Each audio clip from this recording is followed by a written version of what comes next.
The tale of the goat who tricked 3 Greek gods. Somewhere between the sun rising and someone realizing they left their sandals in a fountain, a goat named Amalthea the Second woke up in a terrible mood. Not a dramatic mood. Just one of those quiet, deeply inconvenient moods that clings like lukewarm soup to the inside of your thoughts. It wasn't a bad day yet, just slightly too room temperature to be comfortable. Her fur itched in a spot she couldn't reach. Her hay had shifted overnight into a disappointing lump, and she'd had a dream about a humming lyre that wouldn't stop narrating the philosophical inner world of a fig. Her stable, as always, was carved into a sheer marble cliff on the lesser-known slope of Mount Olympus, somewhere between the scenic and absurdly impractical. The structure was clearly designed by a celestial architect who had never met an actual goat.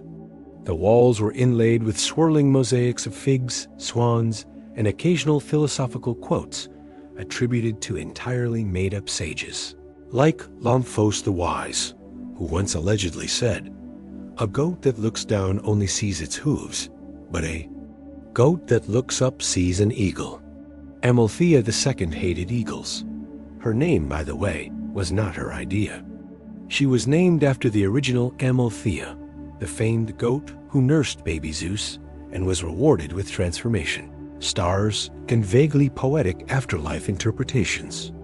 Amalthea the Second had, at best, distant respect for her predecessor. More accurately, she thought the whole thing had gotten far too much attention. She herself had nursed a baby centaur once. He grew up to eat furniture and file poetry complaints with the muses. No one named a constellation after her. She rose slowly from her padded stone bed, which smelled faintly of lavender and divine neglect. Outside, the first pinkish rays of light were beginning to trickle down from the upper terraces of Olympus, but they never reached this far down the goat's path.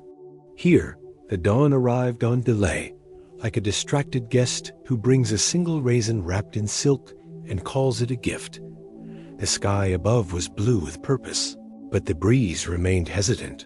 She shuffled toward her feed trough, which held exactly 3 olives, half a lemon, and a scroll from Hermes marked, "Do not open until frustrated." She ignored the scroll. That was tomorrow's problem. Or maybe yesterday's. It was hard to tell with Hermes dot instead. She chewed on the lemon rind in silence, squinting at the horizon like a philosopher who has just realized the sea is made entirely of soup. This was her morning routine equal. Parts quiet resentment and contemplative chew dot in the far distance. Somewhere near the wisteria gardens of Hera's reflecting pool, she heard the soft tinkle of divine wind chimes. Or possibly it was just Zeus sneezing. The two often sounded the same dot she had, over the years, grown tired of gods. Not in the fiery, dramatic sense. She wasn't angry.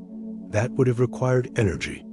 She was simply unimpressed with their booming voices, their chaotic schemes, their tendency to turn into swans at the worst possible time. And so, on this particular morning, the kind of morning that trips slowly through time like molasses through a broken harp, Amalthea the Second made a decision. Not a bold decision, not even a mildly spicy one, but a decision nonetheless. She would trick not 1, not 2, but 3 gods. For no noble purpose, for no revenge, just to mildly inconvenience them, and perhaps to remind Olympus that goats too deserved their brand of quiet nonsense. She stared at the mist rising off the lower slopes, her tail flicking precisely once. The plan would have to be subtle, boring even. So boring that no god would suspect they were being manipulated until it was far too late to do anything except sigh deeply into a scroll and send a passive-aggressive howl. She knew her targets immediately. Apollo, the shining one with his endless string of poetic declarations and suspiciously symmetrical ankles. Artemis, who once tried to recruit her for a silent moonlight goat patrol and got annoyed when Amalthea bleated during the vow ceremony. And Dionysus, the only god she half-liked, and therefore the one most worthy of a gentle derailment. Trick wouldn't be grand. It would be inconvenient. Which, in divine terms, was far worse. She would begin by moving the olives. Not far, just 2 meters to the left, into a pattern that looked like Orion sneezing. Apollo would see it and assume it was prophecy. He would cancel a concert. He would interrogate his lyre. He would rearrange his sandals. Chaos. Then she would redirect Artemis's sacred moonlight beams onto a patch of lichen she'd enchanted years ago to glow faintly in the shape of a smug goat. This would not be appreciated, and finally she would switch Dionysus's wine goblet with one that contained fermented beetroot juice and the whisper of a confusing childhood memory. He'd probably enjoy it. She finished chewing her lemon rind and burped softly. The sound echoed in the marble stable, bouncing off each ridiculous fig mosaic with a sense of quiet satisfaction. It had begun. The olives were moved with great ceremony, or rather, with the complete absence of any ceremony at all, which, for Olympus, was essentially the same thing. It is worth noting that olives, as a species, are not known for their theatricality. They sit, they glisten faintly. They rarely speak unless bribed. But when positioned in an unfamiliar constellation pattern on a goat's breakfast slab, they become something else entirely. Ominous. Amalthea the Second used her hoof with the precision of a mildly interested librarian. She nudged the first olive exactly 2 hoof lengths to the left. The second she rolled in a gentle arc, as if playing celestial marbles. The third she left mostly where it was, but with just enough angle to imply intention. The result, a perfect mimicry of a constellation that didn't exist. Orion's disrupted lunch, as she later called it in her internal catalog. She stood back and observed. It was quiet. The olive glistened with indifference. Somewhere, nearby, a cicada coughed.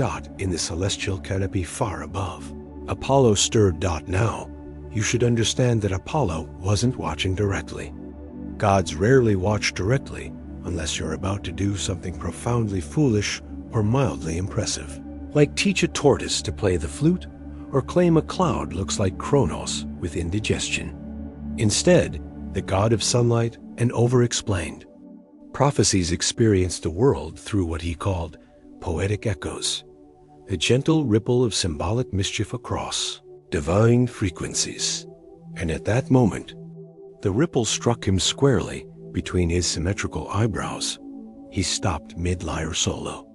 The golden strings hummed one last time and fell silent.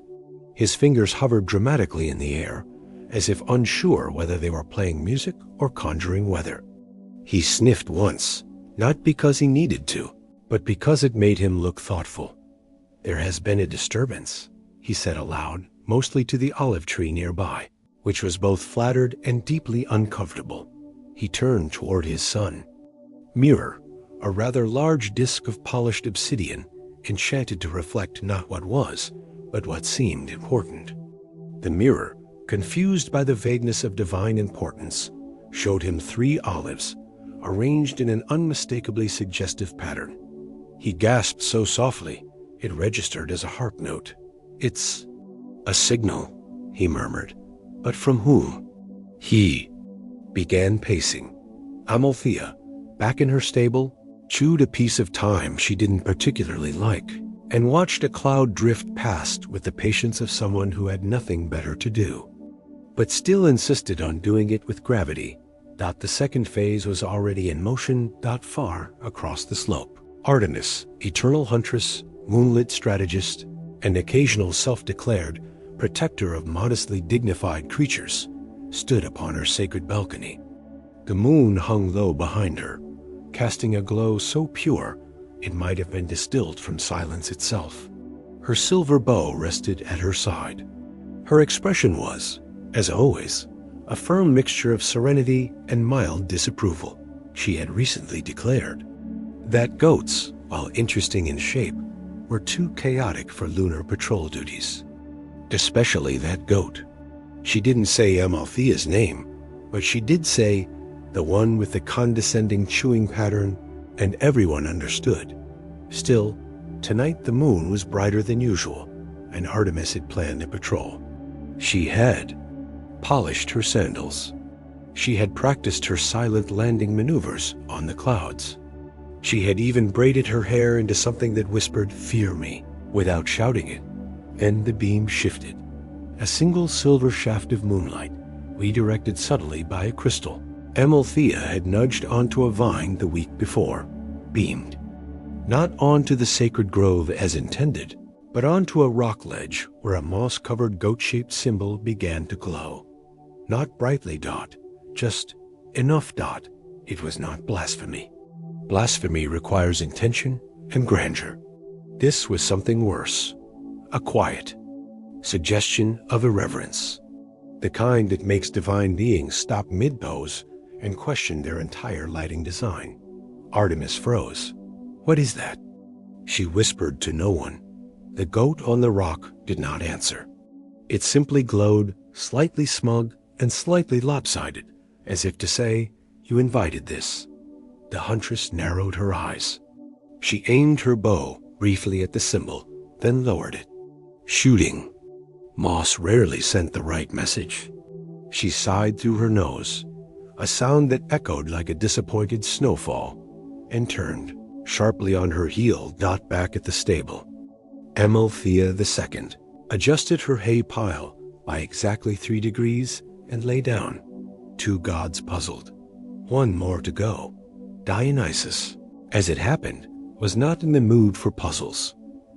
He had been in the middle of what he called a contemplative revel, a quiet sort of wine-fueled trance where he communed with the vine spirits, sang lullabies to drunken satyrs, and tried to remember where he'd left his favorite socks. They were in a grape vat. Naturally, his goblet, as always, sat on a pedestal shaped like a drama mask sneezing. Its contents shimmered with a burgundy glow. Or at least they had. Amalthea's last move had been small. A switch. One goblet for another, identical in form, but filled not with aged wine, but with fermented beetroot and just a whisper of confusion. Dionysus took a sip, paused, blinking slowly. Then, he blinked again. The taste wasn't bad, but it wasn't wine, and it certainly wasn't expected. He stared into the cup as if it held the key to a forgotten riddle, or maybe an answer he hadn't asked for. "I feel ... nostalgic," he said to the vine growing over his shoulder. The vine said nothing. It was pretending to be asleep. He took another sip and smiled, not because he knew what was happening, but because whatever it was, it had interrupted his routine. Just enough to make the day interesting. Back at the marble stable, Amalthea stared at the horizon and munched another unfortunate sprig of thyme. 3 gods, 3 minor disruptions, nothing broken. Yet, the stable was, in many ways, a sanctuary, though not for anything particularly divine.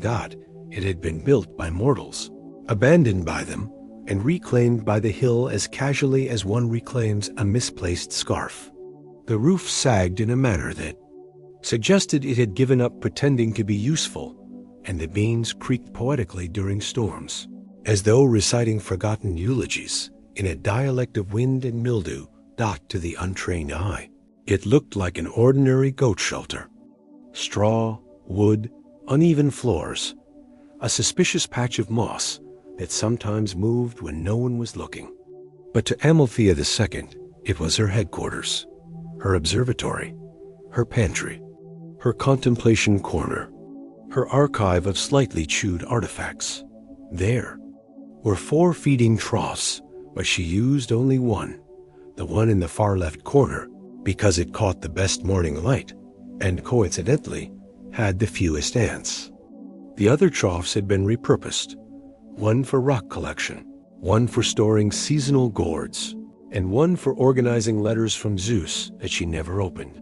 On the north wall hung the great diagram, a sprawling mess of twine, leaves olive, pits, and bits of parchment stolen from the Satyr's Poetry Club.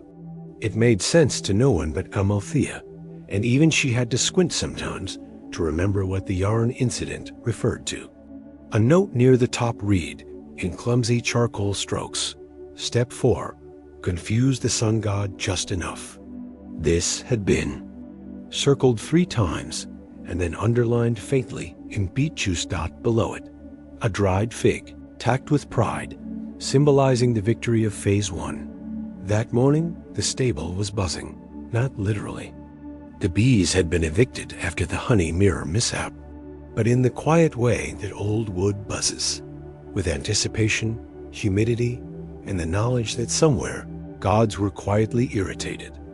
Amalthea stepped carefully over a sleeping squirrel and approached the makeshift table in the center of the room, a repurposed door resting atop 2 amphoras filled with unknown liquids. On it sat the crown of possibility, which was really just a wreath of grapevines she'd woven during a particularly introspective afternoon, and later adorned with shiny stones and old buttons. She placed it on her head. She was ready. Across Olympus, the gods were not. Apollo had summoned the chorus of whisperers, a flock of celestial birds that specialized in ambiguous commentary. They circled him now, murmuring things like, "Not all olives are what they seem," and 3 is a number with intentions, and the goat watches. He paced Dot. He composed a haiku about the situation. Divine olives fall, yet no hands touched. Their still path goat? Or fate disguised? He frowned. It was decent, but lacked clarity. He suspected Dionysus. Meanwhile, Dionysus had stopped drinking entirely. This was not out of concern, but curiosity. He had spent the last hour speaking to a gourd, convinced it might be a transformed demigod. The gourd, for its part, said nothing, but had begun to glow faintly under moonlight. This he took as agreement. Artemis, silent in her forest observatory, had reviewed the goat symbol 5 times. She had sent 3 ravens, 1 deer, and a suspiciously well-behaved hare to investigate the ledge. All returned with the same report. Nothing. Moss, maybe some oddly arranged pebbles, but nothing definitive. It was maddening. She had begun compiling a list titled Creatures That May Be Responsible. Goats were listed 3 times, once in capital letters. Back in the stable, Amalthea sat by her favorite window, a warped hole in the wood that let in a perfect triangle of sunlight around. Mid-morning. She stared at it. The beam of light struck the straw at just the right angle to reveal her newest creation. The letter dot. It had taken her 3 days to chew the right combination of parchment and blackberry ink to make it look vaguely mystical. The contents were irrelevant. A few poetic lines about fate, a crude drawing of what might be a cheese wheel, and the phrase, "The answers lie in the marble, if one only snacks wisely." She knew no god could resist a cryptic message delivered anonymously. The trick, of course, was delivery. Amalthea turned to the chicken. Her name was Euphemia. She had once been worshipped by a local farming cult who believed she was the reincarnation of a forgotten grain goddess.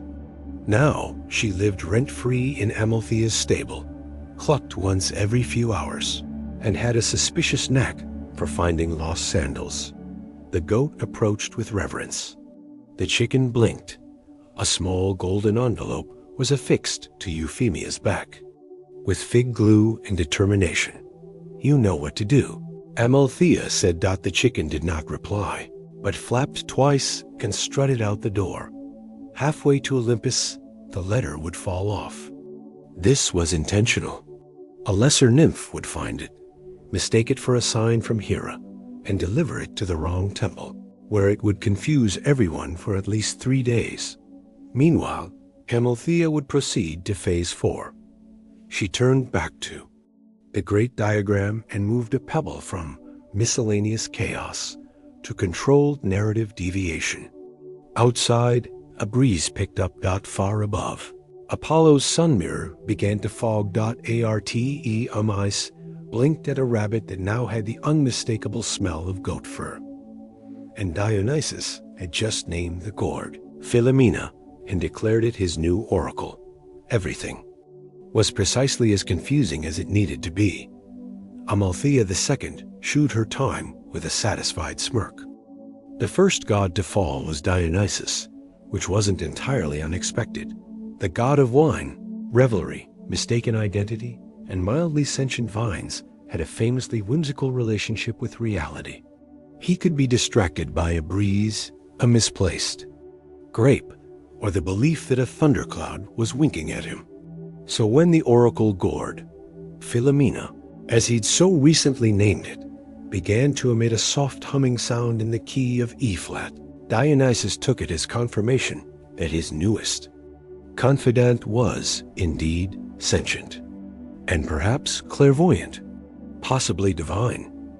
What Amalthea hadn't anticipated was just how seriously Dionysus would take the prophecy. Not that it was an actual prophecy. The message she'd planted inside the gourd had been created by chewing a fig leaf into shapes vaguely resembling letters and stuffing it inside, along with a small pebble and a single pine needle. She had assumed Dionysus might interpret it as symbolism or, at most, an invitation to throw a confusing party in its honor. Instead, he declared a minor religious festival. It began modestly, with a wreath ceremony performed by a band of very sleepy satyrs who couldn't find their flutes and so whistled instead.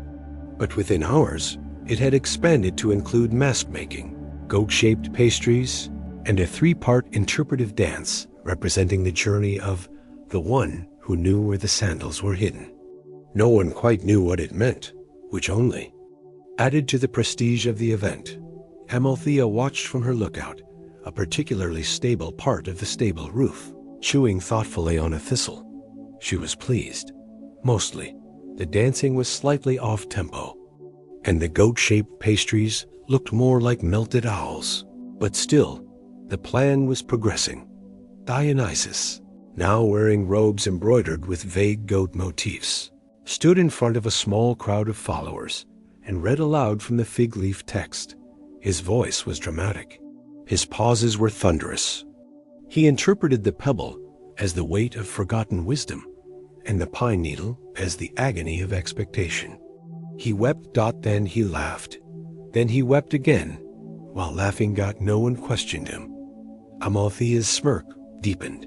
Phase 4, she thought, was moving along nicely. Meanwhile, somewhere above the sea and slightly west of reason, Apollo had begun to suspect something. This was dangerous.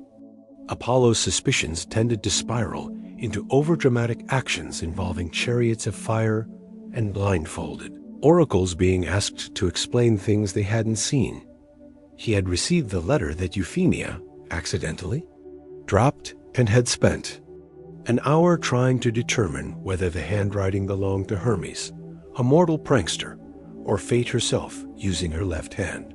The envelope smelled faintly of thyme and something else. Goat-like, he frowned.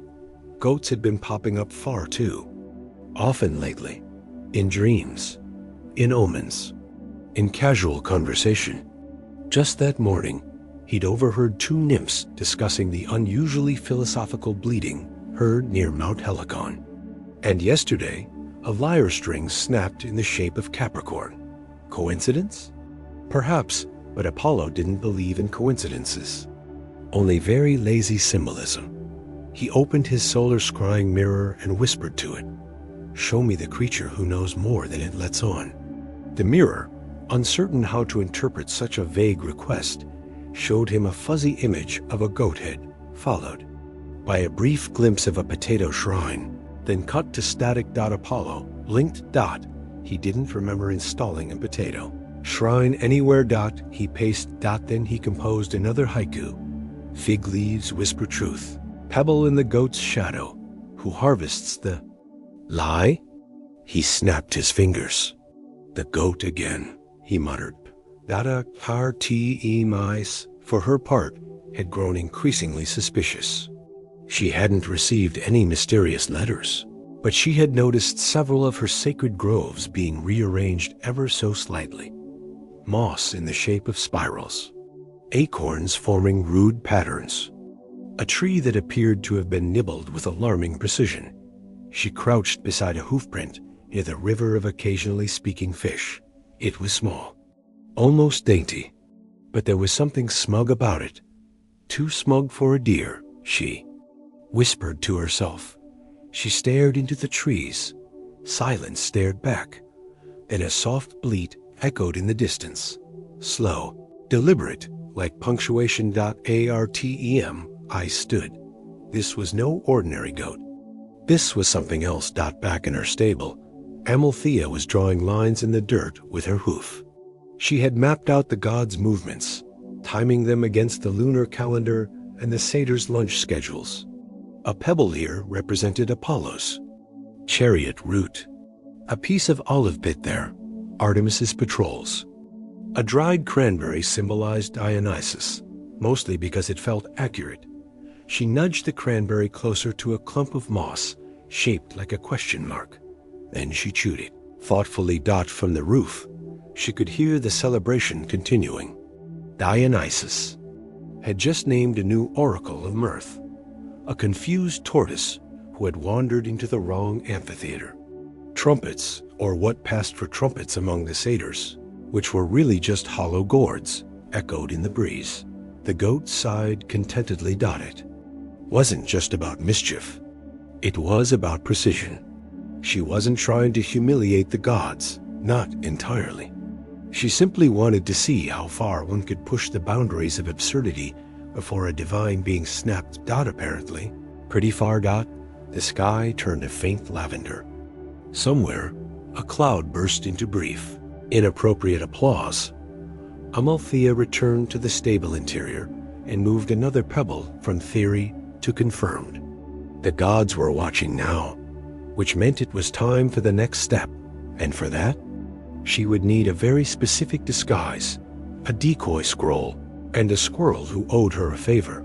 She turned to the hollow log near the back of the room and knocked 3 times.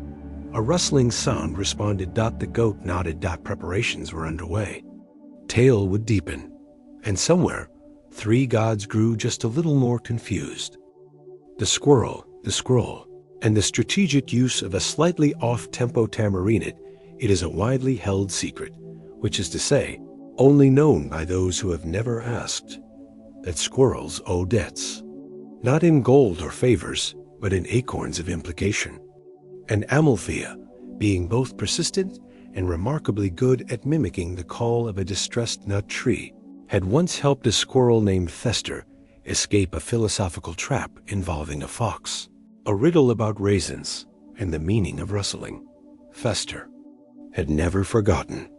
He tried once, of course, but the attempt caused a small existential ripple in his tail, and ever since he'd been prone to sneezing when someone nearby was scheming. Now, crouched in the hollow log beneath the stable floor, he emerged at the goat's signal. 3 deliberate knocks, followed by a silence that sounded faintly like intrigue. Amalthea greeted him with a nod. She didn't speak. Goats rarely do in these kinds of tales, but she communicated in the way all legends do when words would simply get in the way. With a glance, a breath, and a strategic tilt of the ear, she conveyed the plan. Fester, ever professional, pulled out a miniature tambourine and gave it a cautious shake. Too soon, the goat's expression said. The squirrel nodded slightly. Embarrassed, the scroll was ready. It had taken 3 days, 17 chestnuts, and 1 seagull with a flair for forgery to complete. The ink was made from elderberry syrup, diluted with dew collected only from leaves shaped like question marks. The message itself was brief, cryptic, and just convincing enough to cause divine confusion. It read, "The one you seek is already behind you. The sandals are not alone. Ask the marionette with the painted beard. He never blinks." There was no signature, no seal, no context, which was the point. The delivery method was even more convoluted. Fester would climb the back of the singing cypress, A tree that, for no reason anyone could explain, hummed faint lullabies when no one was looking, then launched himself into Artemis's line of vision while pretending to be late for something important. It worked surprisingly well. Artemis, currently crouched on a branch above a glade of suspiciously symmetrical mushrooms, spotted the airborne squirrel and immediately knew something was off. No squirrel ever ran toward a hunter unless it had something to hide. She gave chase. Fester dropped the scroll, intentionally, dramatically, onto a mossy stone shaped like a question mark. Then he vanished into the underbrush. Like a misplaced rumor. Artemis eyes landed beside the scroll. Read it once, then again. Behind her. She spun. Nothing. But the sandals, the prophecy, the goat. Her brow furrowed. Nearby. A deer sneezed in confusion. Far away. On the edge of a divine vineyard still recovering from its own existential crisis, Dionysus had begun to host a symposium. But not the usual kind. This one involved blindfolds, random object tasting, and a roundtable discussion moderated by a particularly aggressive peacock. The topic? What is the sound of sandals being hidden if no one is there to hear it? The peacock had opinions. Amalthea listened through a hollow reed she'd installed weeks earlier. The acoustics were ideal. Every absurd idea added to the fog of distraction she'd been cultivating, like a moss that only grew in the shade of divine uncertainty. Back in the stable, she consulted her diagram. 3 pebbles, 3 gods. 1 tambourine. She placed the tambourine gently at the center. That was the tricky part. The tambourine wasn't magical. It was just off. A little too shiny. A little too slow to jingle. It made every rhythm feel like it had a question mark at the end, which, for Apollo, the god of order, music, and never ever being out of tune, was a particular torment. She wrapped the instrument in ivy and placed it inside a wicker basket, which she balanced on the back of a donkey, known for walking in very deliberate zigzags. The donkey's name was Gerald. Gerald had one job: deliver the basket to the oracle of Delphi, which, of course, would be intercepted by Hermes, who couldn't resist peeking into anything labeled for your prophetic consideration. Hermes, currently disguised as a moderately important breeze, hovered near the Temple of Whispers. The moment Gerald entered the plaza, Hermes recoalesced, straightened his sandals, and unwrapped the basket. His nose wrinkled. Ivy. Tambourine. Scroll. He read. 1, 2 leads. 2 truths echo. 3 goats walk into a paradox. Hermes blinked. He hated not understanding things, even more than he hated goats. He didn't actually hate goats. He just found them annoyingly resistant to bribery. He tapped the tambourine. It jingled once, in the wrong key. Then again, slightly delayed. Hermes shivered. Something was happening. Something elegant and infuriating and full of intentional slowness. Someone was playing a long game, and he had no idea who. Back on the hill, Amalthea watched the sun begin to rise like it had forgotten how. Slowly, reluctantly, with a certain sheepish glow, she tilted her head toward the sound of Avai, Apollo's latest haiku echoing on the wind. Tambourine of doubt echoes across sacred halls, goat hooves mark the path. She smiled. They were all thinking about her now, and none of them had any idea what she was doing. Perfect. The squirrel reappeared and handed her a pistachio. It was a thank you. Or maybe a warning. She accepted it anyway. The game had truly begun.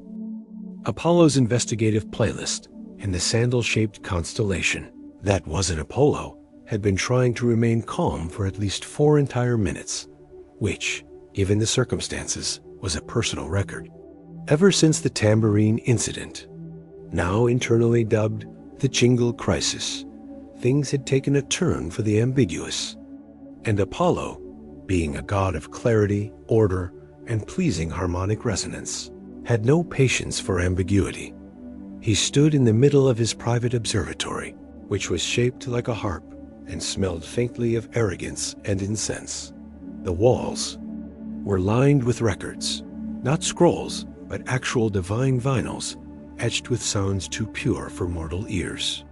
Titles included Ballads for When the Moon Won't Listen and Symphonies for Left-Handed Heroes. He placed the tambourine on a pedestal normally reserved for artifacts of genuine importance. He circled it 3 times, as if trying to coax out a confession. It jingled again, once, lazily, and in a key that reminded him of his brother, Dionysus's early attempts at flute improvisation. Disrespectful, deliberate, slightly flat. Apollo summoned his investigative playlist. It floated into existence, note by note, forming a soft golden halo around his head. The first track, Ode to the Suspicious Rhythm. As the music played, he began to pace. First, the scroll, a riddle with too many metaphors and not enough. Meter. Second, the squirrel, too agile, too smug, possibly omniscient. Third, the goat. Always the goat. Amalthea. He hadn't thought of her in, well, in immortal terms, recently. She had once chewed through the base of his lyre stand during a solar recital.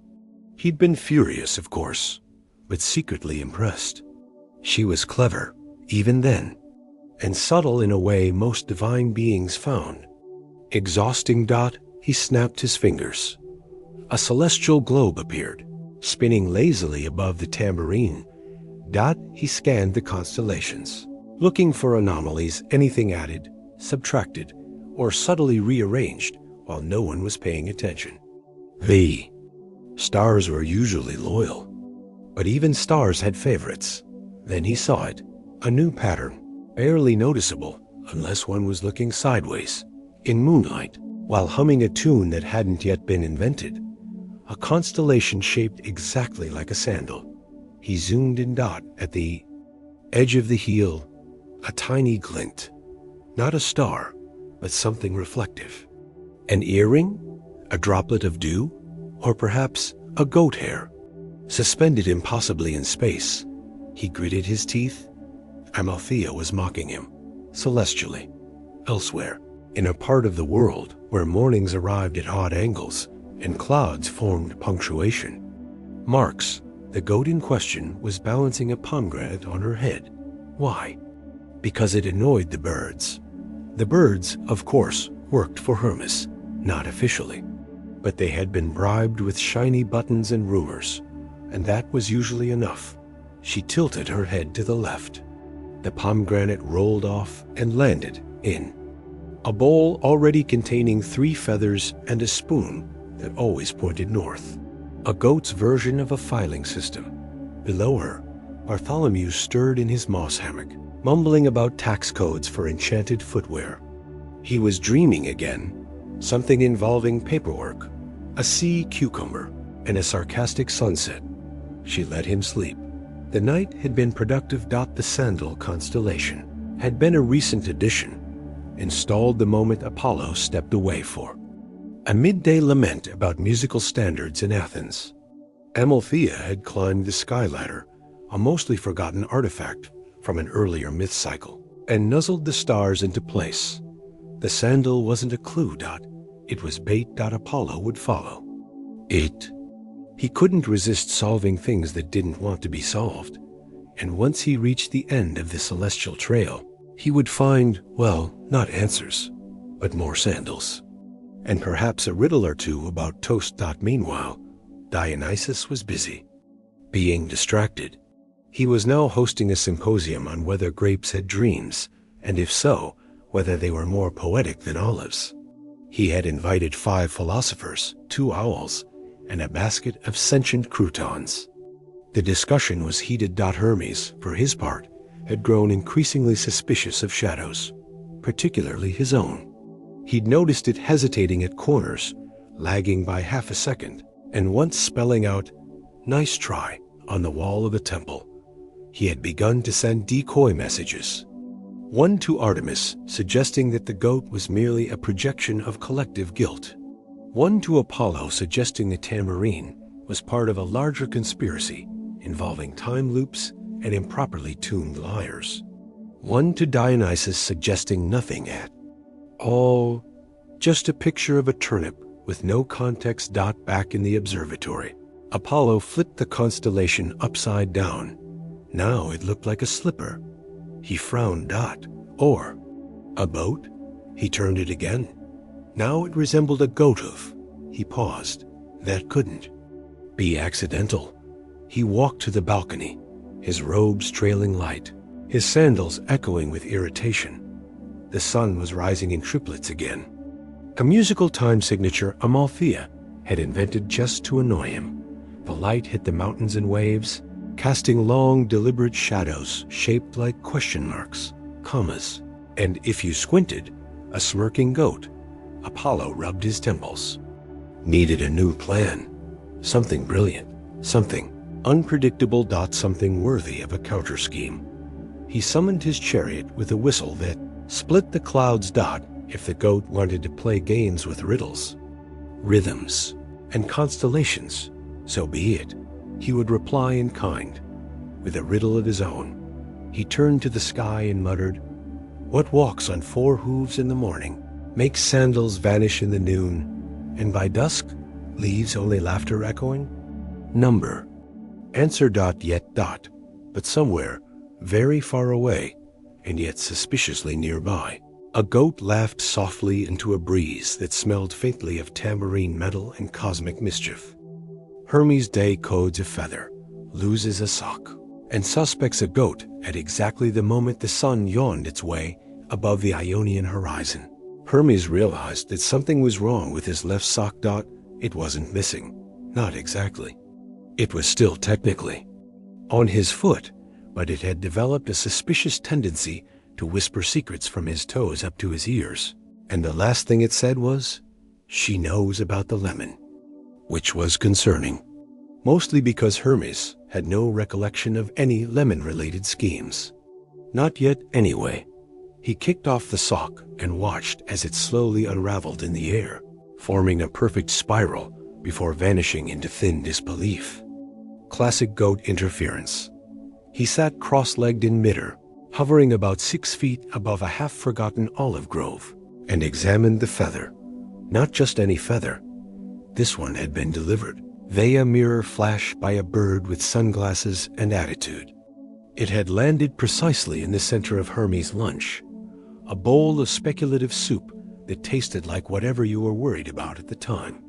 The feather shimmered faintly, blue and gold, swirled with a subtle spiral of text that could only be read if you were thinking about umbrellas.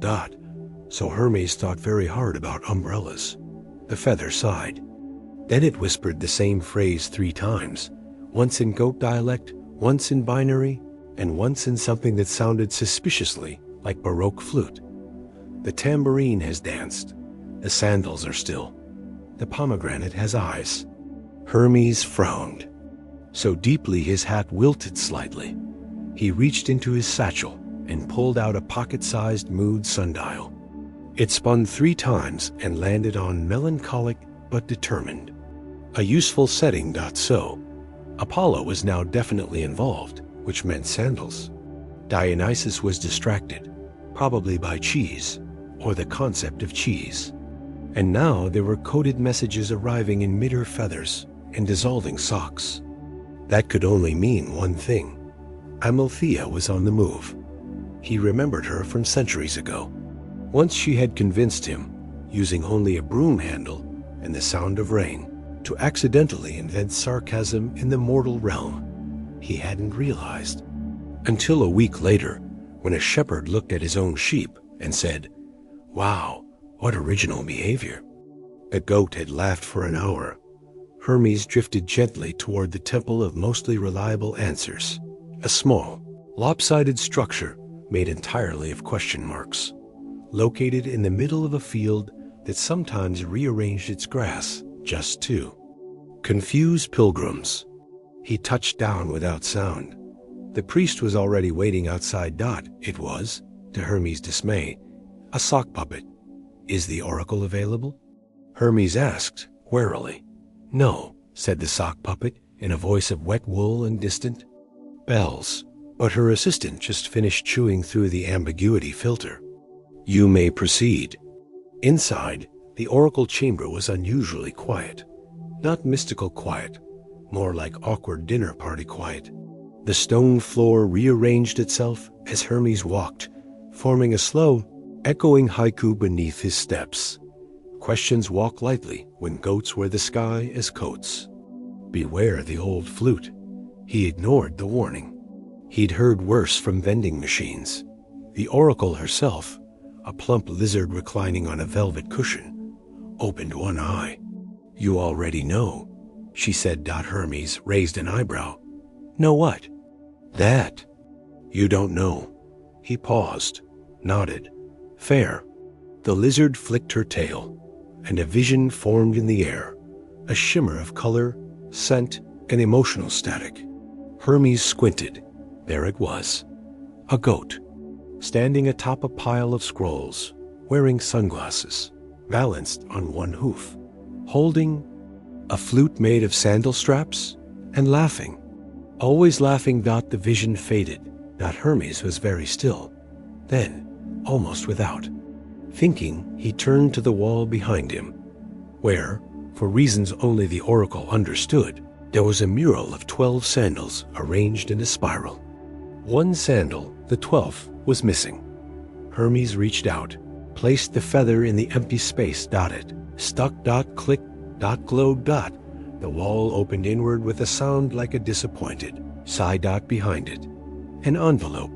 Inside the envelope, a map, drawn entirely in negative space, visible only when the room was full of sarcasm and citrus. Hermes smiled. That was her. All right. He left the temple and rose into the sky, folding the map into the shape of a hat, which he then placed on the bird that had been following him for the last half hour. "You're in charge now," he said to the bird. The bird saluted. Below, the olive grove shifted uneasily. In the distance, clouds were beginning to gather in the shape of hooves. Back in the cradle of frosted secrets, the frozen chamber where Bartholomew slept and sandals sparkled in enchanted ruts, the goat rested on a shelf that no one remembered building. She exhaled through her nose. A small puff of glitter rose into the air. Bartholomew, in his sleep, muttered something about regulation. Scroll spacing. The braziero hummed quietly.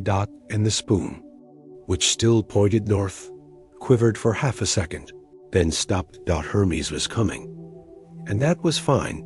It was all part of the plan, or rather, part of the unplan, which was even better. After all, what's the fun in tricking a god if they see it coming? Especially one who suspects exactly what you want them to, just early enough to make the wrong move. Amalthea adjusted her sunglasses and smiled.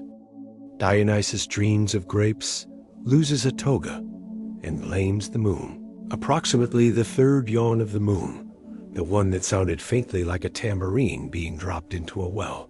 Dionysus stirred in his sleep and found himself wrapped in a conversation with a fig.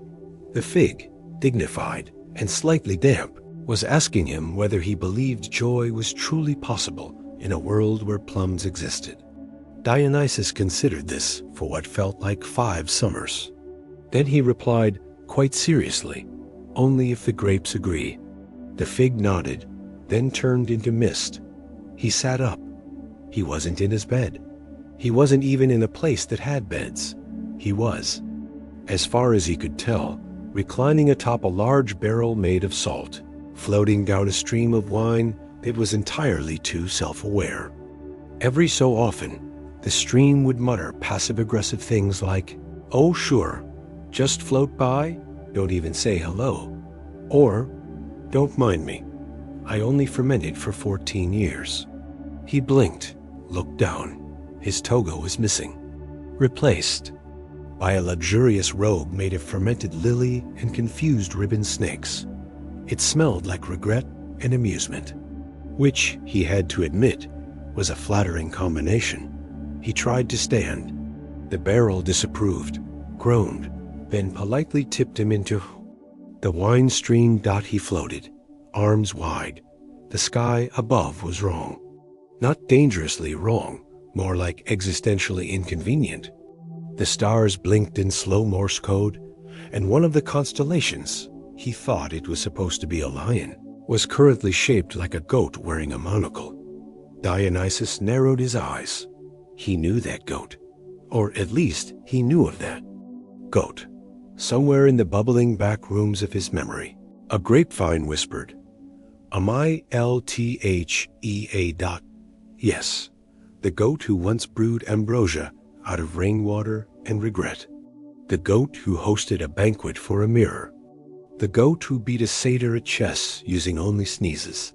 She was involved. Had to be. He floated past a waterfall made of laughter, which briefly turned him into a metaphor, and then back again. On the other side, the stream deposited him in what looked like his vineyard, but not quite. The vines were all growing in reverse. The grapes were unripe, then ripe, then absent. A trellis waved politely. He stood, dripping in symbolism. There was a message carved into the bark of an olive tree nearby. Don't follow the moon. She lies about the cheese. Ask the sandals. Ask twice. He frowned. The sandals again. That usually meant Apollo had lost something, which usually meant Apollo was going to send an accusatory mirror his way, which he really didn't have time for. Not when he was already 3 days behind on his calendar of unplanned bacchanals. He sighed. Behind him. A goat bleated. He turned. No goat. Just a marble statue of himself. Grinning grape cluster crown. Slightly askew, holding out a tray of, was that cheese?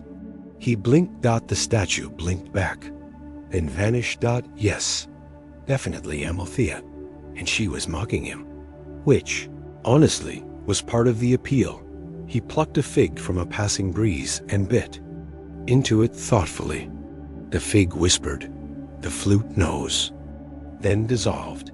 He headed toward the heart of the vineyard, or at least what he assumed was the heart, since the path kept rearranging itself like a self-conscious labyrinth. He walked it anyway.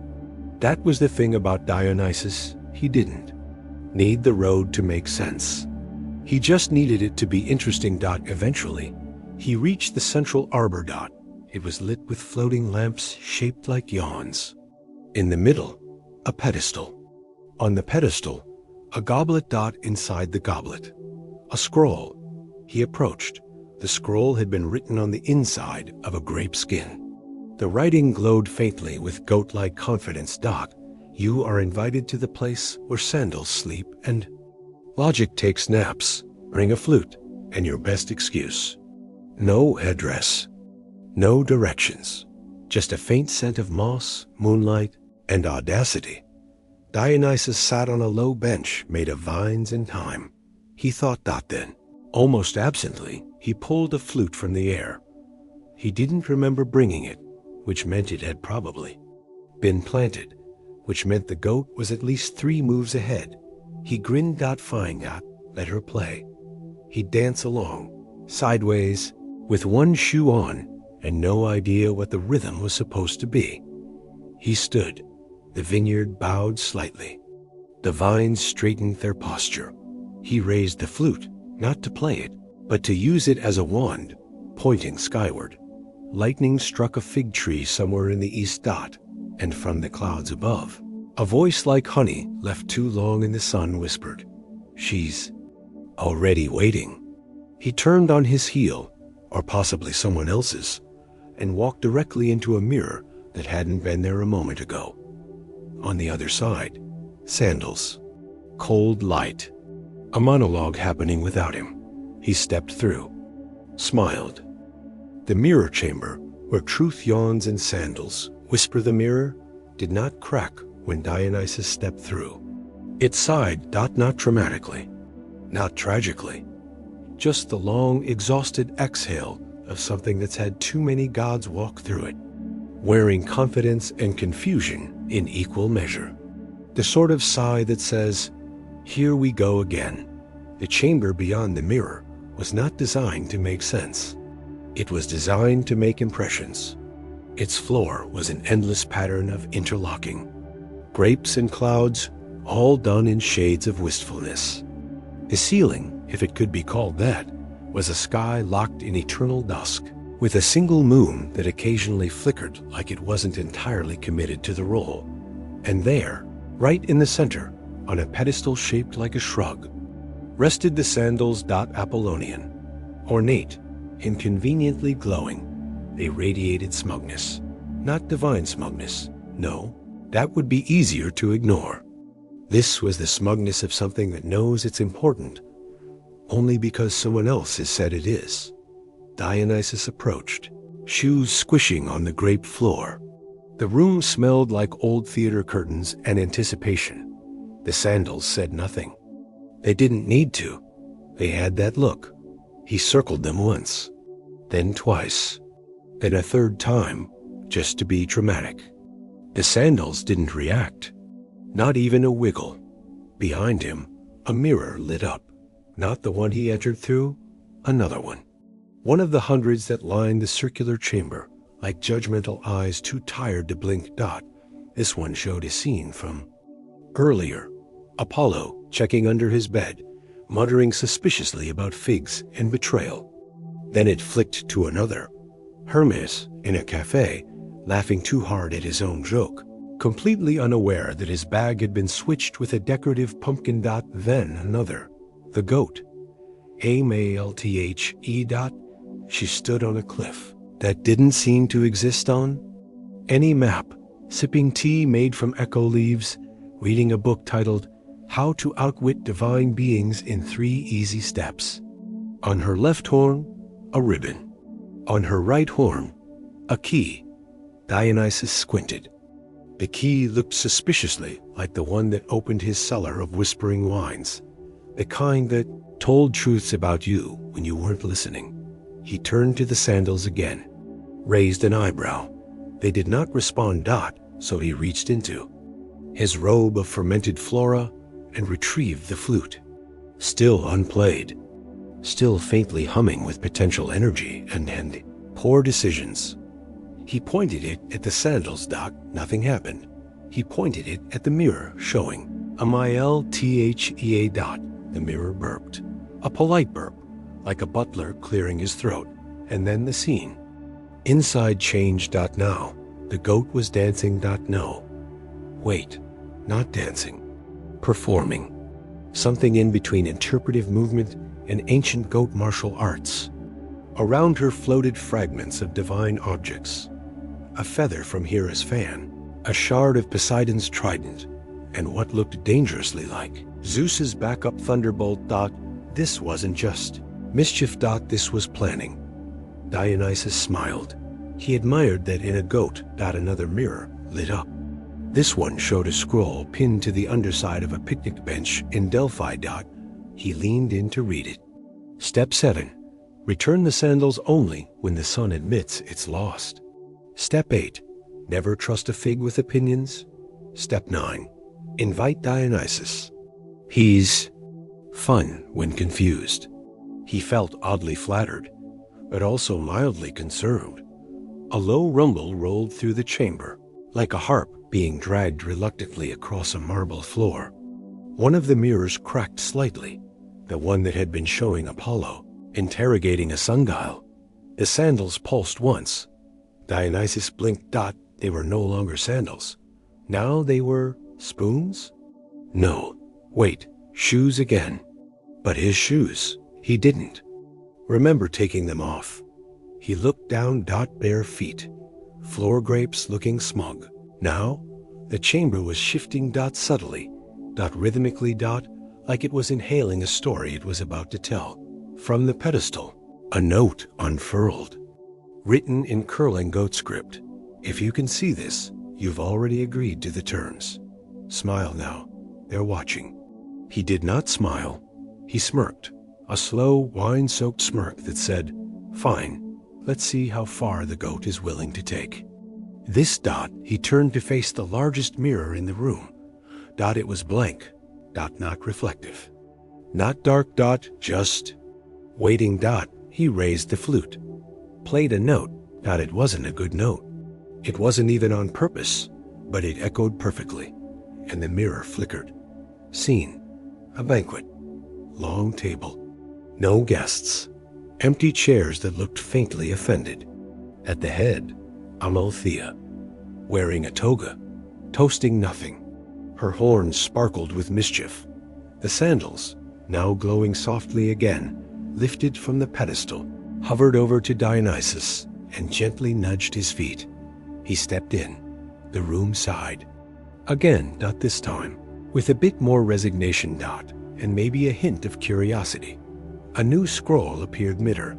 Congratulations. You have completed the preamble. Your invitation is now active. Please bring your own cheese. A. The mirror opened like a thought being remembered. Dionysus stepped through, and somewhere, very far away, 3 different divine alarms all went off at once. None of them knew why, but one of them suspected it had something to do with a goat. The banquet of no guests and the cheese that shouldn't exist. The first thing Dionysus noticed upon stepping through the mirror was the smell. Dot, it was unexpected. Dot, not the fragrance of ambrosia, not the earthy decadence of fermented figs, and certainly not the usual aftermath of a Seder party gone sideways.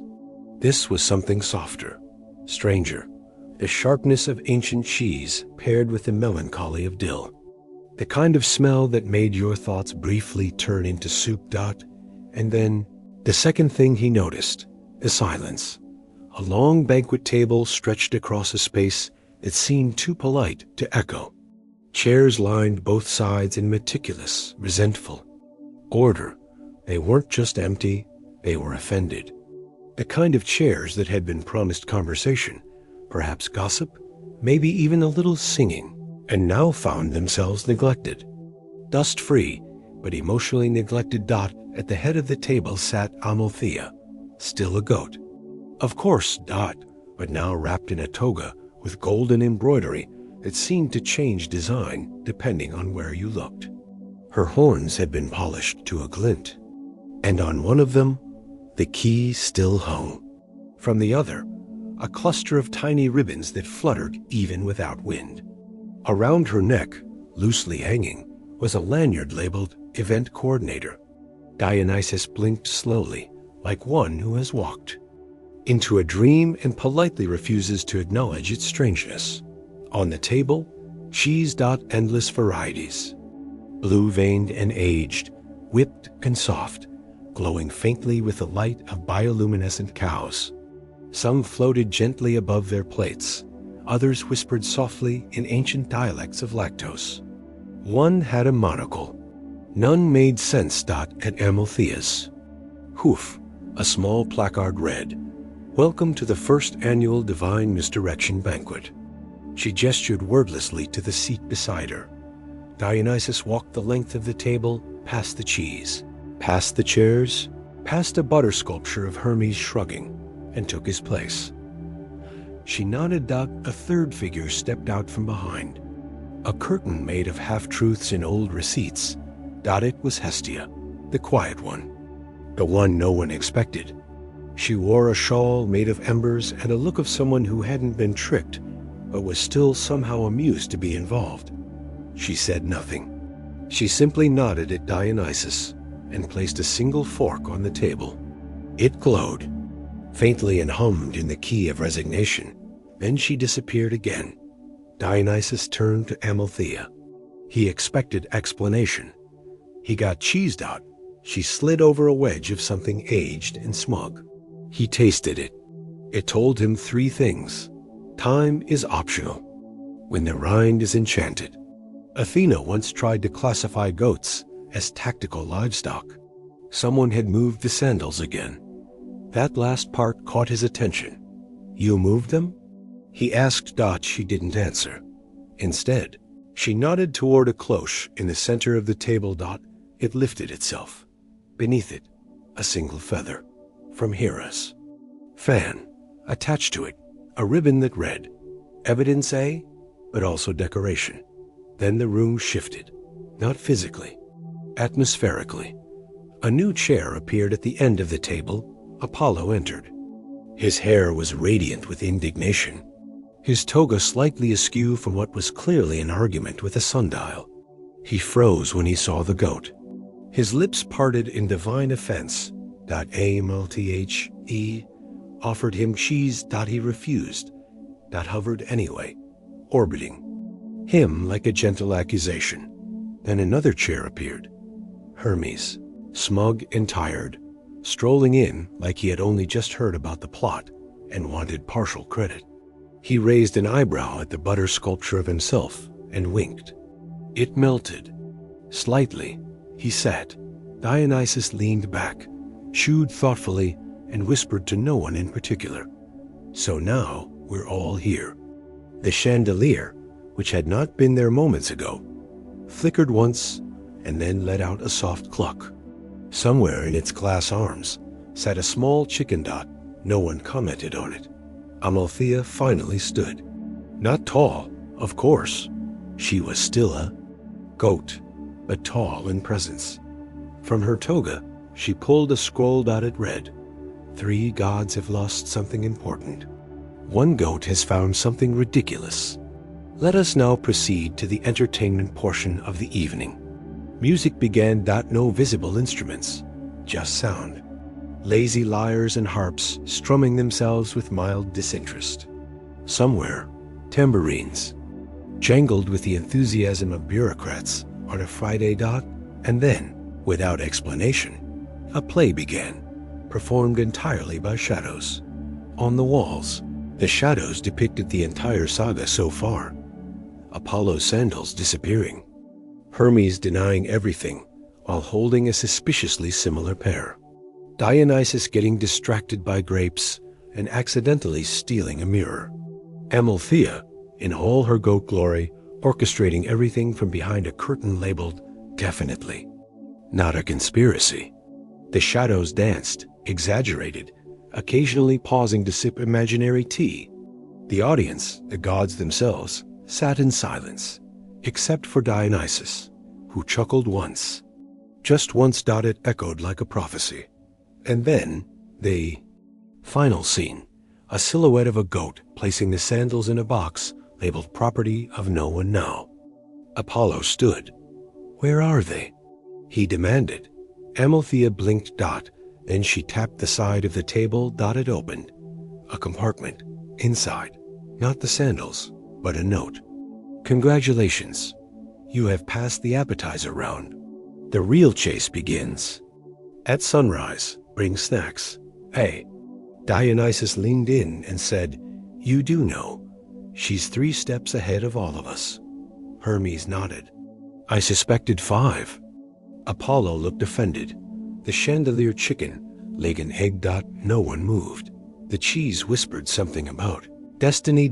And far below the banquet hall, in a cave not on any map, the sandals waited, no longer glowing, just quietly judging. The maze beneath time and the unhelpful echo before the gods could even finish digesting their confusion, or the more pungent varieties of cheese. The banquet dissolved. Not ended. Not dismissed. Dissolved. Like mist evaporating from a dream. The room melted quietly around them. One moment, harp music, chandeliers, smug cheeses. The next, corridors. Twisting, tall and softly humming. The gods didn't fall. They simply realigned, as if gravity had politely changed its mind. They were now standing in a hallway made entirely of mirrored stone.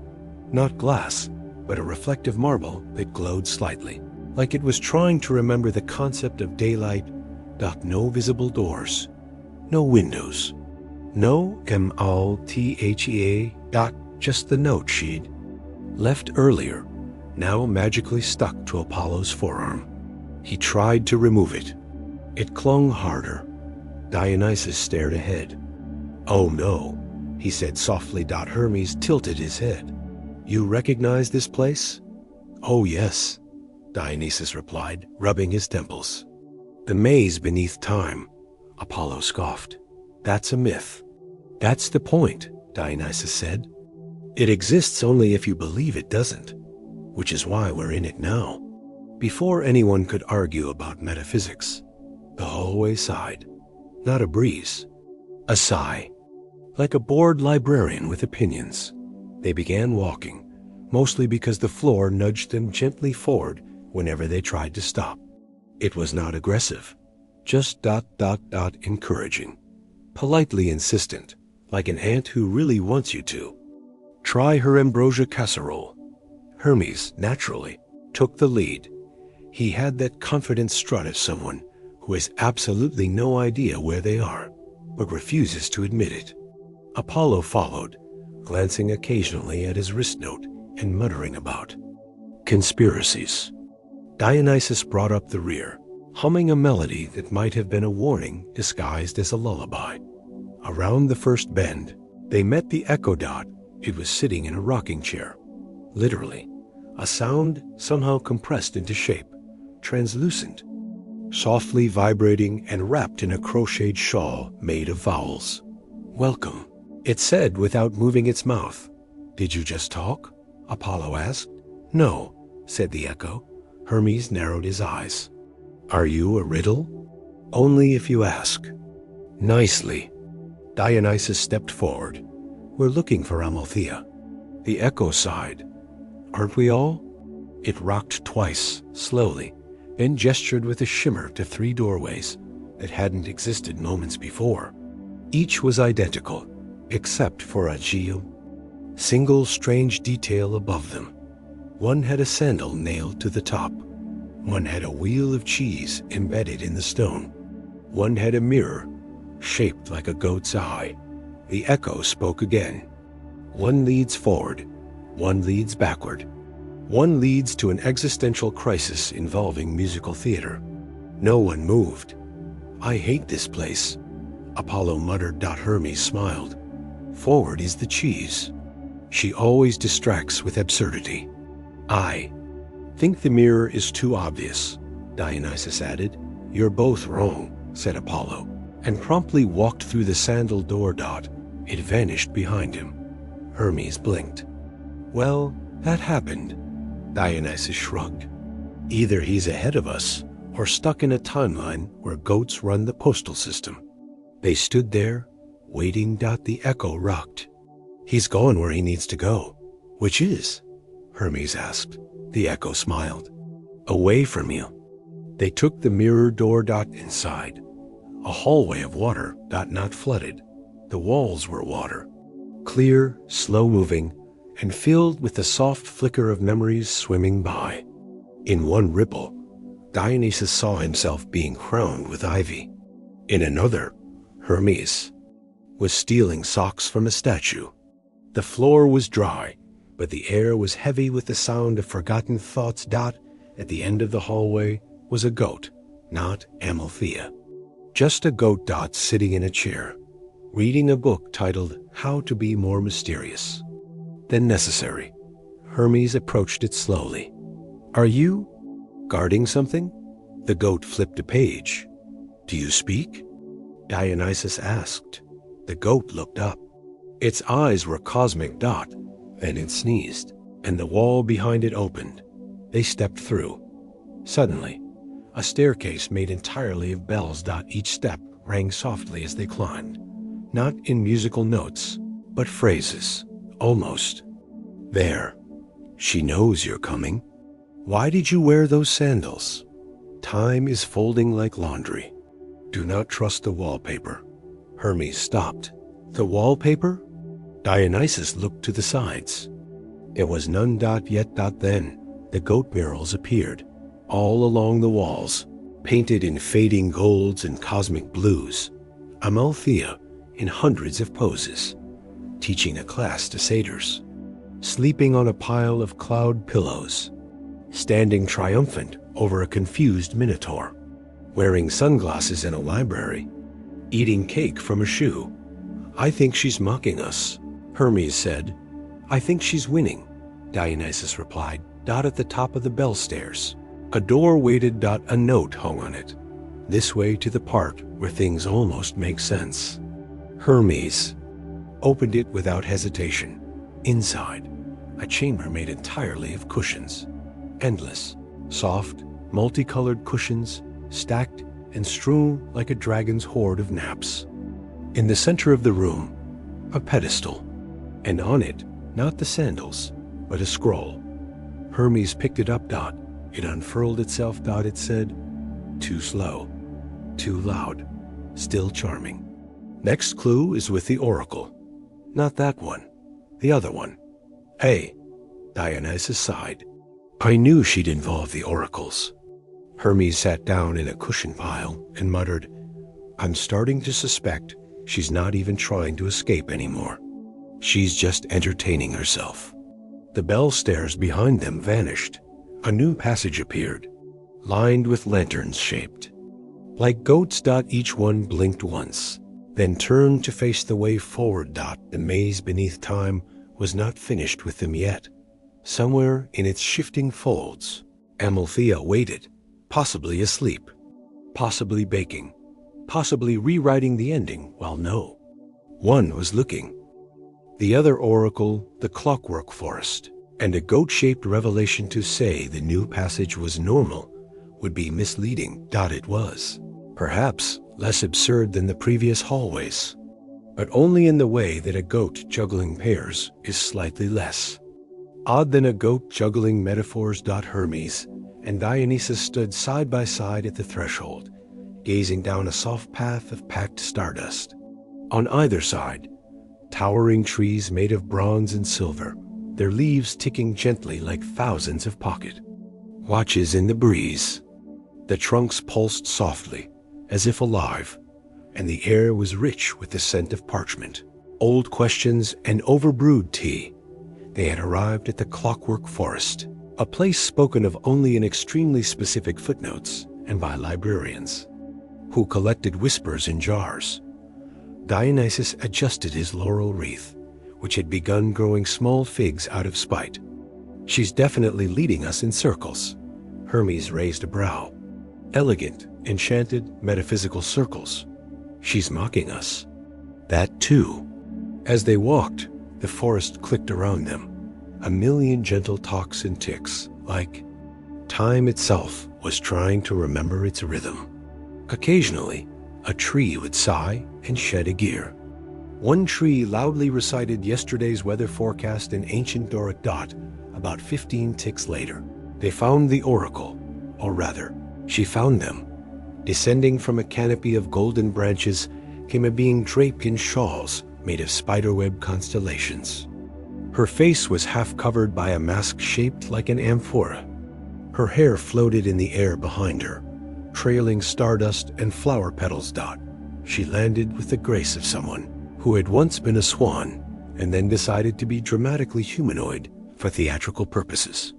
Finally, she said, in a voice that echoed backward through time, I've been expecting you for at least 3 paradoxes. Hermes gave a polite bow. You're the other oracle? She tilted her head. I'm an oracle. I do not consent to ordinal designations. Numbers are suspicious. Dionysus stepped forward. We're looking for a goat. The oracle raised an eyebrow, though it was difficult to tell because of the amphora mask. That could mean several things. A specific goat, Dionysus clarified, named Amalthea. She tricked us, and we believe she passed through here. Of course she did, said the oracle. She left behind a prophecy. Hermes and Dionysus exchanged a glance. She does that, Hermes muttered. It's like her version of graffiti. The oracle produced a scroll made of bark and time. She unrolled it dramatically, revealing a single sentence. The gods will find what they seek if they remember what they forgot beneath a tree that never moves and always walks. Dionysus stared at it. That's nonsense. It's a prophecy, the oracle said. Nonsense is complimentary. Hermes paced in a small circle. A tree that never moves and always walks? That sounds like something she'd invent, Dionysus said. The oracle smiled behind her mask. She didn't invent it. She borrowed it from the forest. And with that, she floated back up into the canopy, leaving a trail of glitter and mild bewilderment. A gust of warm clockwind swept through the clearing. The trees shifted.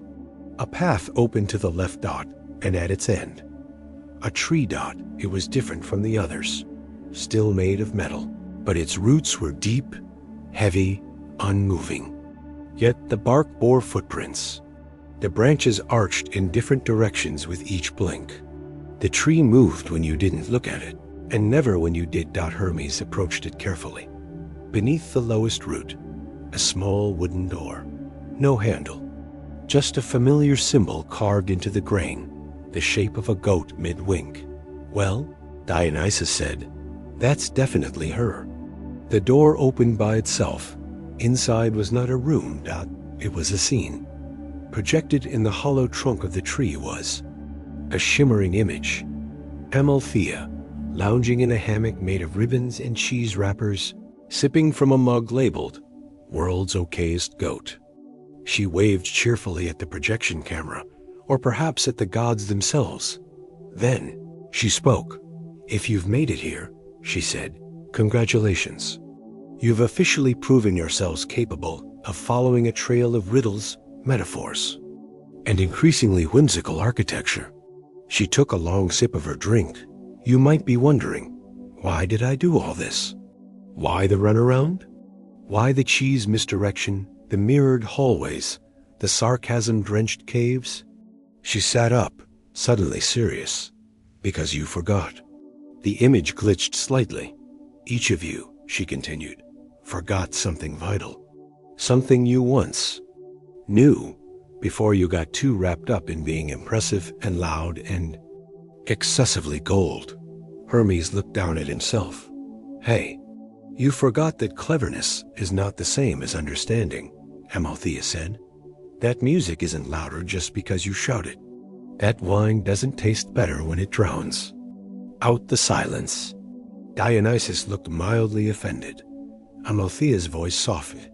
You needed to get lost, to follow nonsense, to listen to echoes and question trees, and count your own thoughts.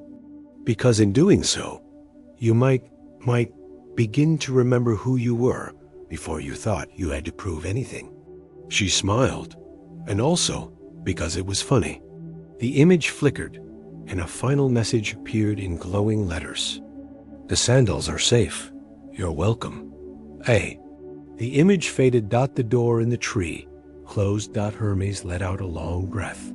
Dionysus sat down on a small stump, which turned out to be surprisingly comfortable. Do you think she's right? Hermes asked. Probably, Dionysus replied. She usually is. They sat in the clockwork forest for a while, listening to the ticking leaves and a quiet reminder that time, when not rushed, actually makes a decent companion. Somewhere behind them, a goat mural winked, and somewhere ahead, a decision waited. The grumpy echo, the infinity staircase, and a mirror that told no lies of all the many things Hermes and Dionysus expected to find next. A portal, an exit, perhaps a goat-operated elevator. They did not expect a door made of whispers. It stood at the far end of the clockwork forest, slightly ajar, murmuring softly to itself in a language that sounded suspiciously like ancient sarcasm. Every time one of them took a step closer, it flickered, as though it couldn't quite decide whether to be real or hypothetical. Naturally, Hermes stepped through first. That's just the sort of confidence one develops after centuries of stealing sacred objects and pretending it was all a metaphor. Dionysus followed, adjusting his grape-patterned toga with the air of someone who had once outdrunk a wind god and was still waiting for the official apology. Beyond the door, there was a long corridor carved into moonstone. Along the walls, thousands of carvings, goats mostly. Some realistic, some abstract, some distressingly interpretive. There were even a few depicting goats winning chess against famous philosophers. The hallway ended in an echo, not a chamber, not a room, just the echo itself. It shimmered like light underwater, suspended in the air, grumpy and vibrating. "I am not your guide," it snapped before they could speak. "I'm just a feature." Dionysus blinked. Did it? Just say something?" "Yes," said the echo, clearly annoyed. "I'm a retired deity. I took a part-time job in sound-based metaphysical navigation. Now, what do you want?" "We're looking for the end of the goat's trail," Hermes said politely. The echo pulsed in irritation. "Which goat?" "I've had at least 17. Passed through here this century. One of them spoke only in limericks. This one's called Amalthea," Dionysus offered. The echo paused, then sighed. "Ooh, her. Yes, she came through. Left a message, of course. Because why wouldn't she?" The air shimmered again, and the corridor reshaped itself. Suddenly, the gods stood at the base of an infinity staircase, one of those architectural anomalies that went up and down at the same time, and occasionally sideways when no one was. Looking, each step was made of a different material: cloud, obsidian, feathers, algebra, gilt, etc. It was absurd. It was beautiful. It was Amalthea. The echo cleared its throat, somehow. Her instructions were, climb exactly the wrong number of steps, and you'll find what you didn't know you were missing. Hermes frowned. "That's not a number. It's a conceptual number," the echo clarified. Dionysus sighed. "Of course it is." So they climbed. They climbed what felt like 53 steps, but also maybe 1,000. Dionysus counted in threes. Hermes counted using an internal rhythm based on flute melodies and goat-related puns.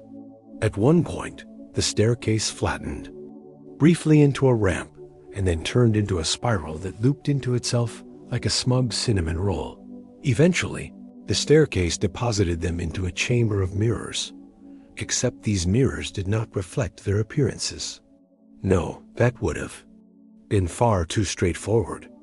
These mirrors showed what the world thought of them. Hermes stepped in front of one and saw himself as a blur of speed and wit, wrapped in feathers and expectations. A messenger constantly delivering news he hadn't written, jokes he didn't find funny anymore. Dionysus stood before his own and saw a swirl of wine and chaos, but beneath it, a lonely figure reaching for something soft, something unshattered, something quiet. No words were exchanged. The room did not demand them. In the center of the chamber, a pedestal, and upon it, a scroll, written in Amalthea's unmistakable loopy handwriting, the kind that made letters look like they might be laughing at you. It read, "Dear Loud Ones, if you made it this far, you've probably noticed that this whole experience has not been about the sandals, or the cheese, or even me. Okay, maybe a little bit me. This was about you, both of you. When was the last time you stopped chasing applause long enough to hear yourself think? When was the last time you got truly, delightfully, confusingly lost? You needed this. You won't admit it yet, but you did. The final path lies behind the mirror that reflects nothing. Step through it and try not to ruin the mood. Yours mischievously, eh?" Hermes smiled, a rare real smile that reached somewhere deeper than his usually smirking self. Dionysus folded his arms. "I still think she owes me a bottle of the vintage I lost in the cheese trap room." They approached the mirror that showed nothing. A plain pane of dull silver, utterly blank. And with a deep breath, they stepped through. Not dramatically, not heroically, just gently. On the other side, a clearing under a sky made of memory. Something waiting, but that would come in the next step. For now, they sat quietly, and for once, the gods didn't speak. They simply listened to themselves, to each other, and to the soft rustle of absurdity turning into something almost wise. A picnic of impossible proportions and the reunion of the slightly wiser. The clearing was unlike any other place Hermes and Dionysus had encountered. Not because it defied logic. They passed through a corridor made of regret and a staircase, built from sleep deprivation, but because it didn't. It was, infuriatingly, a place that made perfect sense. A wide, soft patch of moss stretched under a twilight sky that didn't belong to any particular time of day. The stars above blinked politely. A light breeze whispered something encouraging. Trees formed a loose circle around the space, each humming, faintly to themselves, as if to say, "We are trees. We are doing fine." Carry on Dot in the center of the clearing, with precisely the level of ceremony that suggested she'd been waiting for hours and also just arrived, sat Amalthea, the goat war. A festive garland made of olive branches, grapes, and inexplicably 2 cinnamon sticks. She looked up at the gods with the calm expression of someone who had absolutely no intention of explaining anything. "Finally," she said, not with annoyance, but with the satisfaction of someone who had just watched a 40-minute documentary on snail migration and found it surprisingly emotional. Hermes, in a rare moment of hesitation, scratched the back of his head. "You led us through 14 layers of absurd traps and challenges for a picnic?" Amalthea gestured to the checkered cloth spread before her. It was set with a level of precision, usually reserved for enchanted rituals or highly competitive dinner parties. Cheeses glistened under soft lantern light. Fruits arranged themselves into meaningful patterns. Bread loaves warmed themselves. At the center, of course, was a bottle of wine labeled only. "For when you learn something." Dionysus narrowed his eyes.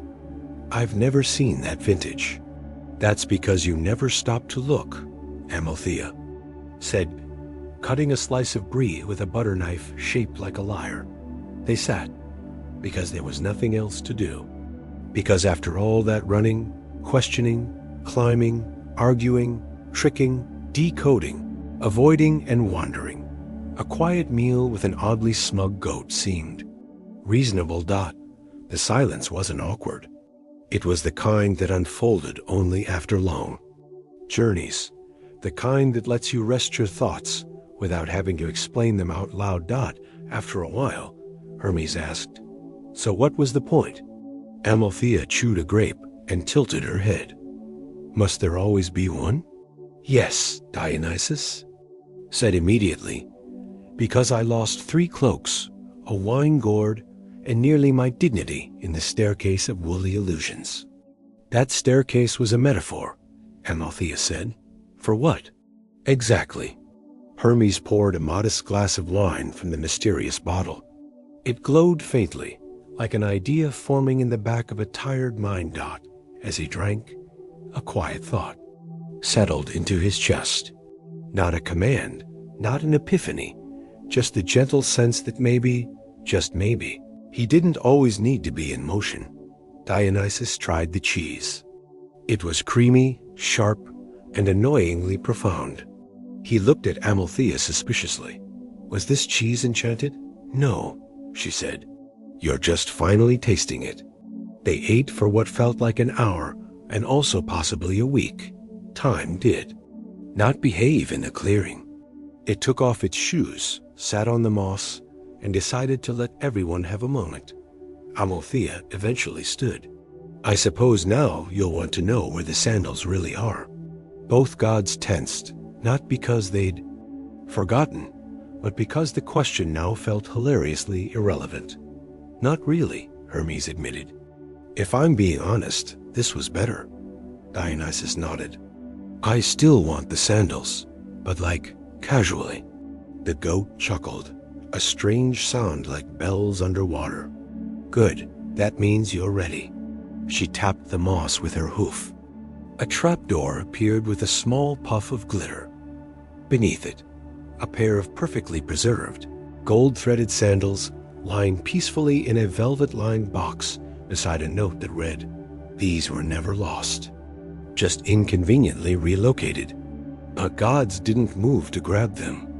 Not yet. Hermes, staring at the sandals, whispered, "Was this entire thing just to teach us patience?" Amalthea shrugged. "Or maybe I just enjoy a good labyrinth. Who can say?" The breeze passed again. This time, it smelled faintly of time and cosmic indifference. Dionysus looked at Hermes. "So, do we take them and leave?" Hermes considered. "We could. Or we could stay. Just a bit longer." They stayed. Another round of wine. Another moment of stillness. Somewhere far above, in Mount Olympus, Apollo was shouting at his reflection, confused about how sandals could simply disappear off the face of existence. Athena was probably drawing diagrams of goat intelligence. Hera was pretending she'd seen it coming all along, but none of that mattered in the clearing, because two gods had been tricked, not by malice, not by power, but by an old goat, who believed that the best way to humble immortals was to lead them to themselves, and feed them cheese. As twilight deepened into whatever came after twilight in that odd place, Amalthea lay down on the moss and closed her eyes. "Don't worry," she said, almost asleep. "You'll wake up exactly where you need to be." And they did. A god, a goat, and a slightly misplaced constellation when the gods awoke. They were not where they remembered falling asleep. This, by itself, was not unusual. Gods had a tendency to drift off in places like mist-wrapped meadows or deep inside paradoxes. But what was unusual was how precisely somewhere else they were. They now stood atop a gentle hill made of glass-like obsidian, surrounded by stars that blinked just a little too slowly. The ground shimmered with cosmic dust, and the sky above wasn't quite a sky at all, more like the inside of an enormous thought, stretching infinitely, stitched together with soft threads of glowing logic. There was no moon, only a low-hanging constellation in the shape of a goat, and not just any goat. Amalthea, drawn in specks of firelight and cosmic wool, reclining against the sky, one leg crossed over the other, clearly smirking. Hermes tilted his head. "Is that new?" "It wasn't there before," Dionysus muttered, shading his eyes. "And it's in the wrong part of the sky." "That's Libra's seat." Hermes squinted. "Not anymore." Below the sky goat, a small pedestal had been placed, seemingly carved out of moonlight. On it rested a scroll, sealed with a twist of ivy and a wax imprint of a hoofprint. It was elegant in that deliberate, theatrical way that said, someone really wanted this to feel like closure. Hermes broke the seal. The scroll unrolled itself with a self-satisfied sigh. It read, "To whom it may mildly concern, by the time you read this, I will have ascended." Not in the usual dramatic sense, but more in the literal stellar placement kind. You see, tricking three gods was never the endgame. The endgame was permanent smugness. Hence, constellation. I have claimed a small portion of the heavens for goats everywhere. This is non-negotiable. You will receive no appeal. Thank you for your participation, your confusion, and your grudging admiration. Please enjoy the sandals. They are slightly warmer now.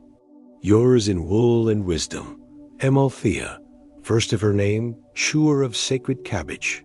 Illuminator of the slightly off path at the bottom was a postscript written in vine ink. P.S. I borrowed one of your flutes. Hermes. It makes a lovely cheese grater. Hermes rolled the scroll up very slowly and placed it under his arm like it was a particularly cryptic diploma. He didn't say anything. He didn't need to. Dionysus stood quietly for a moment, watching the Amalthea constellation blink in slow, deliberate confidence. It winked. He blinked back. "I don't even feel tricked," he said finally. "That's how you know it worked," Hermes replied. The sandals, which had, as promised, appeared beside them, in a neatly folded cloth of starlight, now hung softly with residual absurdity. Hermes picked them up, and after a moment's thought, set them gently on the ground. "We'll return them tomorrow," he said. Dionysus nodded. "Tomorrow feels reasonable." They both sat on the cool obsidian, legs stretched out like tired. Travelers at the end of an opera, they didn't fully understand, but emotionally respected. There was no wine, but neither of them minded. Silence spread again, the comfortable kind, the kind that only comes after a long, ridiculous story has told itself fully, like a bubble finally exhaling dot above them. The Amalthea constellation shifted slightly to the left. A passing meteor stopped to ask if it was in the right quadrant, then drifted off, embarrassed. One star burped. Another one clapped politely. Time, as always, tried to sneak back in. But it had grown slow here, softened by story and starlight. There was no hurry. At some point, Hermes turned to Dionysus. "Do you think she was real?" The god of wine pondered this for longer than he usually gave to questions. "I think," he said slowly, "that real isn't the point." They both looked back up at the sky. The goat winked again. Maybe it was coincidence. Maybe not. Somewhere very far below, mortals would find a new constellation in the sky. Some would call it Capra Ingeniosa. Others would simply say, that star looks smug." One astronomer would write a paper arguing it didn't belong. The stars didn't respond. In the years that followed, the story of the goat who outwitted 3 gods would be told in temples, in taverns, and by small children who claimed to have seen hooves in the clouds. No one agreed on the details. Some swore she wore a crown made of thunder. Others insisted she once turned Poseidon into a soup spoon. But all the stories ended the same way, with a goat who smiled just before vanishing. And somewhere, in a hill, made of slow-moving glass, 2 gods sat watching the stars do whatever it is stars do when they're not being watched. No more questions, no more puzzles. Just a slightly misplaced constellation, a scroll that smelled faintly of rosemary, and the quiet laughter of a goat who had, once and for all, proven her point, whatever that point actually was.